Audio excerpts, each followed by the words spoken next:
Agora, tá, professor Laudo, já entendi, né? Então, se eu estou num momento inicial, é bem interessante eu me vincular a uma incubadora? Sim, com certeza, já entendi, tá ótimo. E se eu tiver já com MVP, ou seja, o mínimo produto viável já validado, é interessante eu me vincular a uma aceleradora? Com certeza, se inscrever no programa de aceleradora. Mesmo que eles fiquem com a participação societária, tudo bem, porque você vai ter, né, vão botar pilha, vão botar gás, você vai conseguir vender mais com networking, comentários, conteúdo, né, acesso a algumas questões, que é muito interessante. Por exemplo, o próprio Parque Tecnológico de São José dos Campos, ao qual fiz uma visita recentemente lá, ele tem tanto a incubadora como a aceleradora. Lá, fisicamente falando, é um conjunto de prédios muito grande, fica próximo da Dutra, lá em São José dos Campos. Lá são diversos prédios, lá dentro dos prédios tem várias salas e vários espaços. Quando a empresa ela começa lá, ela tende a não pagar nem locação, não paga nada de locação de aluguel lá, ela usa gratuitamente, tem contato lá com as outras startups, ela pode, por exemplo, fazer locação de softwares, lá tem máquinas, tem softwares modeladores, lá tudo mais, ela usa pelo espaço. Se você precisar usar equipamentos de apoio, ela tem os equipamentos lá à disposição, por exemplo, uma impressora 3D, uma impressora, talvez um equipamento mais caro aí, que vai fazer algum aspecto técnico lá também, um computador que gere algum cálculo matemático, lá você paga pela locação e à medida que você desenvolve o negócio dentro de um determinado período, você ainda consegue se manter dentro daquele espaço pagando um aluguel subsidiado ou mesmo quando você paga o aluguel máximo lá, ainda assim é um valor muito mais baixo do mercado. Você pagaria no mercado talvez R$3.000 lá, sem dar valores, mas você pagaria como se fosse R$1.200, R$1.500, seria um valor até um pouco mais baixo aí, no sentido realmente de desenvolver tecnologicamente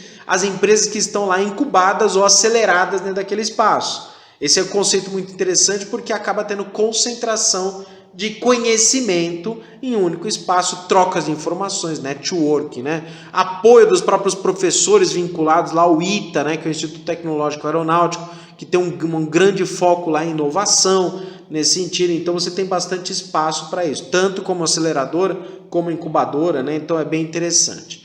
Legal, entendi. Mas e aí, fico como? Como é que eu encontro isso aí, né? Onde é que tá? Como é que eu me inscrevo? Né? Então, aí a grande questão é, não tem milagre, você precisa pesquisar.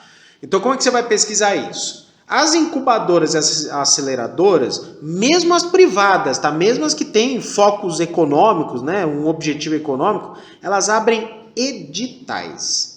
Então aqui não tem milagre, você tem que procurar literalmente, vai entrar na internet, vai buscar edital de inscrição para incubadora ou edital de inscrição para a aceleradora. Aí depende do nível. Se você está realmente começando mesmo do zero, né? Então bem prematuro, vai para a incubadora. Se você já tem suas primeiras vendas, um produto validado, você pode ir para a aceleradora. Ou até você pode ir para a incubadora e desenvolver um pouco mais o negócio, não tem nenhum impedimento.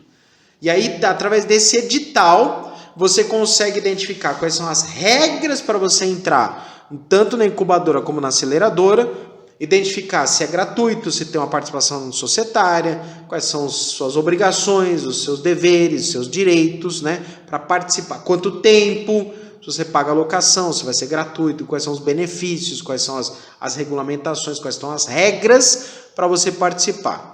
Toda aceleradora, toda incubadora tem um edital que pode ser um simples chamamento, por exemplo, estão abertas inscrições para você se inscrever sua startup. Se você tem interesse em inscrever sua startup, inscreva-se nesse link, né?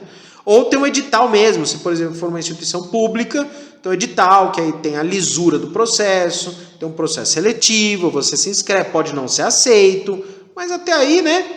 Se você não se inscrever, aí é não, né? Como resposta. Então, você tem o edital lá, tem as regras. O importante é que você encontre, primeiro, pesquise, encontre esses editais, estude quais são as regras e se inscreva, né? Essa é a ideia. E aí você pode se inscrever tanto num programa de incubação, né? Como num programa de aceleração. E aí vai depender muito de como é que você está observando aí a maturidade do seu negócio. Alguns programas, eles têm datas específicas para acontecer. Então, realmente, você tem editais com data de começo e fim das inscrições. Por exemplo, as inscrições acontecem no mês de março e o programa passa pelo processo seletivo. Em junho, você começa o programa. Então, é uma data específica, né, que você tem lá um período específico. Ou em alguns outros casos, existem os chamados editais, são chamados editais de fluxo contínuo. O que são esses editais de fluxo contínuo? Significa que você pode entrar a qualquer momento, e aí não tem uma turma específica, você entra, passa pelo processo seletivo, lá todos passam por uma avaliação, né? Observar seu negócio, lá, observar se você atende aos critérios descritos no edital, né? Então passa por uma avaliação prévia, isso é inevitável, e uma vez que atenda, você entra lá e segue o processo, tá? Alguns editais têm datas específicas porque aí você entra como se fossem turmas, ou seja, você tem a turma do primeiro semestre do ano, você tem a turma do segundo semestre, você tem a turma de maio, você tem a turma 2, né? Então essa é a ideia. Então pode ter turmas específicas que, por exemplo, entram 10 startups. Ou em alguns casos, quando é fluxo contínuo, vai entrando normalmente e vai apoiando.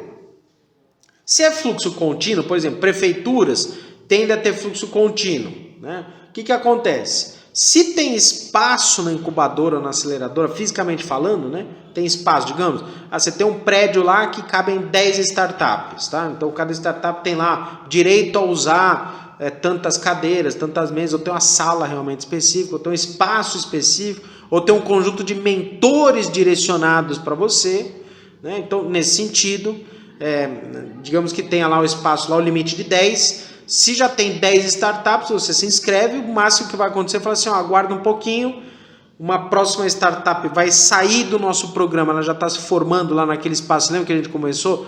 24 meses, 36 meses, pode acontecer ele falar, tem uma startup que está finalizando o projeto no próximo mês, ela encerra o prazo lá de 24 meses, ela vai seguir por conta, e aí abrindo vaga, você vai lá e vai sendo aprovado, né? Então tem a lista de espera, você vai e entra como próximo. Muitos programas, isso é uma grande questão interessante, que muitos programas estão em desenvolvimento e com isso ainda tem muito espaço para vocês trabalharem, né? Então tem muito local que está aceitando, não tem nem fila de espera, simplesmente você se inscreve, satisfeitas as regras específicas daquele edital, por exemplo, uma prefeitura específica, ela exige que a empresa esteja localizada lá, aberta na prefeitura, então um exemplo, né, que eu estou comentando aqui, mas satisfeitas as regras, você se inscreve e você tem todo o apoio lá daquela instituição, daquele espaço, daquela prefeitura, daquela universidade. E esse espaço é interessante que geralmente vincula a mentoria, vincula a networking, a espaço físico, a contato, participação de evento, facilidade na documentação, às vezes até apoio administrativo, por exemplo, contábil, financeiro, administrativo, software, sistemas, gestão de recursos humanos, ou seja, tem um conjunto bem amplo de questões, né? É só vocês observarem, a própria House of Startups, o nosso hub, né, ao qual nós temos acesso, a gente trabalha como se fosse um projeto de aceleração, que tem o apoio, tem mentoria, tem networking, tem contato e depois futuramente ainda tem até um possível investimento para as startups, para que as startups elas recebam ainda investimento não vinculado ao equity, né? Inicial, essa participação societária vai ser calculada somente futuramente, para não ficar mordendo participação societária logo de cara. Então é um negócio interessante que acaba tendo um bom desenvolvimento.